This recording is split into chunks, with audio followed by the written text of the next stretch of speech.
একরাম আল্লাহর নবীকে বলল, ইয়া রাসূলুল্লাহ, ইয়া হাবিবাল্লাহ, ইহুদিরা তো এভাবে নারীকে অপমান করে অপদস্থ করে, ইসলাম কি বলে, আমাদের ধর্মের সম্পর্কে কি বলে? আল্লাহ রাব্বুল আলামিন কোরআনুল কারীমের সূরাতুল বাকারার 222 নম্বর আয়াত নাযিল করে দিয়ে জানিয়ে দিলেন, ইয়াসআলুনাকা আনিল মাহিদ কুল হুয়া আযা ফা'তাজিলুন নিসা ফিল মাহিদ। ও দুনিয়ার মানুষ, আল্লাহ রাব্বুল আলামিন জানিয়ে দিল, ও নবী মুহাম্মদ, আপনাকে হায়েজ সম্পর্কে জিজ্ঞেস করবে, আপনি এদেরকে বলে দেন, যখন হায়েজ হবে, যখন মহিলারা নাপাক অবস্থা হবে, তখন পুরুষরা যেন নারীদের সাথে সঙ্গম ব্যতীত অন্য সমস্ত কর্মকাণ্ড করে থাকে।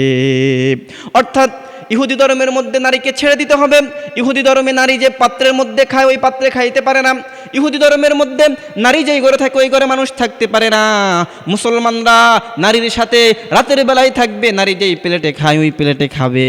নারী যেই ঘরে থাকবে ওই ঘরে থাকবে শুধুমাত্র স্বামীর জন্য, স্ত্রীর সাথে সঙ্গম করা ব্যতীত সকল জিনিস হালাল।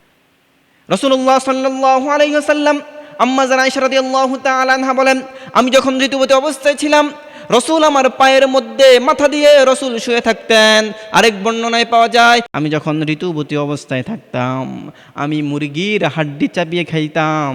ওই চাবানো হাড্ডি স্বয়ং প্রিয় নবী মুহাম্মদ খেতেন। সুবহানাল্লাহ। তাহলে ইসলাম নারীকে অধিকার দিয়েছে, অন্য ধর্ম নারীকে অপমান অপদস্থ করেছে, ইহুদি ধর্ম নারীকে অপমান করেছে। এই জন্য মুসলমান আমরা অনেকে জানি না হায়েজ অবস্থায়, স্ত্রীর ঋতুবতী অবস্থায় স্ত্রীর সাথে সহবাস করা যাবে কিনা।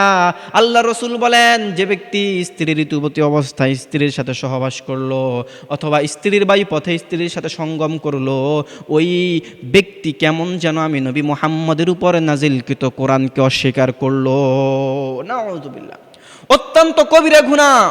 নারীর সাথে থাকা যাবে, এর সাথে সহবাস করা যাবে না, ইসলামে সম্পূর্ণ হারাম করে দেওয়া হয়েছে।